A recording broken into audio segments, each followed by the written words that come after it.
na parang kailangan namin ng sample. Kailangan namin ng sample. Familiar yung words na yun eh. Oh, quiet! Pangako sa'yo, ipaglalaban ko sa hirap at ginhawa ang ating pag-ibig. Okay na. Okay, direct. Grabe! Ito naman Bakit? si Cheryl. Bakit kami hindi nyo hiningi mag-sample? Sure! Pwede naman kami sanang mag-sample. Ay, wala na. Wala. Jelly. Ayoko na. Okay, sample! Dahil yan ang gusto ng people, pagbibigyan ko. Yes! Mr. Dream Boy, ano kaya ang nasa isip mo? Mr. Dream Boy, lagi kang nasa panaginip ko. Sana'y masabi ko sa'yo ang nagtatagong lihim ko. Ikaw ang tanging dream boy ko. Grabe, pero teka, may narinig ako may sinasabi si Miss Jelly kanina eh. Hello, Miss Jelly. Binabawi ko na. Ayoko na.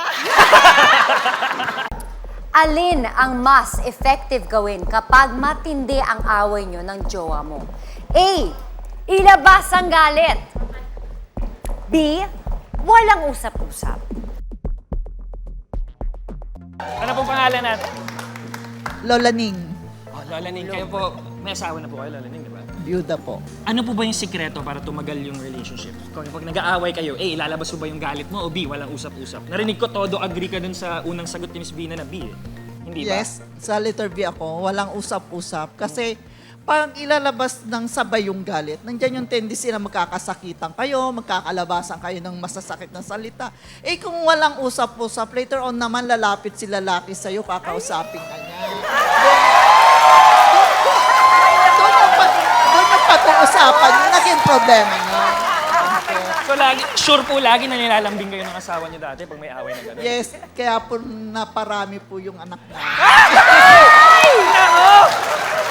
Nako, ilan po ba yung anak niyo, Lola Ning? 8. 8! Naku, mukhang lagi po kayong galit ah. Yes po. Galit na galit si Mister ah.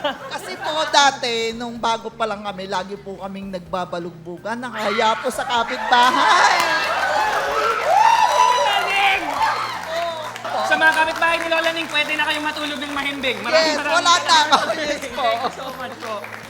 Kung may favorite child ang mga magulang, ano ang dapat gawin ng ibang anak? A. Tanggapin na lang. B. Sabihin ang nararamdaman. But Sean, agree ba ang ating celebrity peeps sa dalawang teams? Ikaw ba, Baus? Ako? Ano ba opinion mo doon? Alam mo, ako kasi favorite ako eh. So ako, sasabihin ko sa magulang ko yung nararamdaman ko. Para sabihin ko sa kanila na masakit yung dinadala ko. Tapos sasabihin ko rin sa nanay at tatay ko, alam nyo sa inyong dalawa, isa lang rin ang favorite ko. Para it's a tie. Alam na rin talaga nila yung pinagdadaanan ko. Para maranasan din nila, no? Ikaw, anong say mo, madam? Pangalan po muna natin muna. Vash. Okay, Miss Vash, ano pong say natin? Letter B. Sasabihin ko rin yung nararamdaman ko sa parents ko. Kasi pareho naman kaming maganda ng kapatid ko. Pareho kaming matalino. Bakit mas favorite siya? So, kailangan kong malaman yon para maging favorite din ako. Oh, pero siyempre, opinion mo yun, hindi opinion ng magulang mo. Yes, of course. Napanday kayo. Yes. Okay, pero may kapatid ka ba? Actually, 10 kami. 10 Ayun naman kayo! pala. Hindi naman pala. Ayun naman pala. Hindi. Sana mas marami pa. Ano sabi Hindi ko mo? marinig. Mas marami pa. Kulang. This is a common thing in your family. Ganun po. Pero normally, kasi pag panganay ka, Ikaw ba yung panganay? Opo. Sa 10. Parang nali-left out ka na, parang inuuna yung pangangailangan ng mga mas bata sa'yo. So parang nasa-sacrifice yung lahat sa'yo. Kasi alam mo na yung feelings nila. So did you follow your own advice? Sinabi mo ba ang nararamdaman mo Of yan? course. And nangyari ba yung sinabi mo na nalaman mo kung bakit? Of course. So this is based on experience. Absolutely. Perfect. Thank you so much, Miss Thank Rasha. you. Pangalan mo, brother? Pangalan ko po Joshua. Okay, Joshua, ikaw may mga kapatid ka ba? Yes, 4 po kami. 4. Okay. Nangyari na ba to sa'yo? And Na may favorite child? Or ikaw yung favorite child? ako kasi yung panganay eh. Sa tingin ko lang kasi hindi mo naman kasi mapapansin kasi yun na talagang sa sobrang busy rin ng magulang, di mo naman maiisip na baka mas kailangan niya ng attention, baka mas kailangan niyang unawain. Kaya minsan di ko naman din iniisip na dapat dapat ikaw ako yung siya. maging favorite. Okay, so anong Kasi gagawin mo doon if ever na hindi ikaw yung favorite? kung sakaling ako yung di favorite, syempre ang sagutin ko ay dapat B, sabihin ng nararamdaman. Wow, unanimous decision Ayun tayo so talaga. far, ha?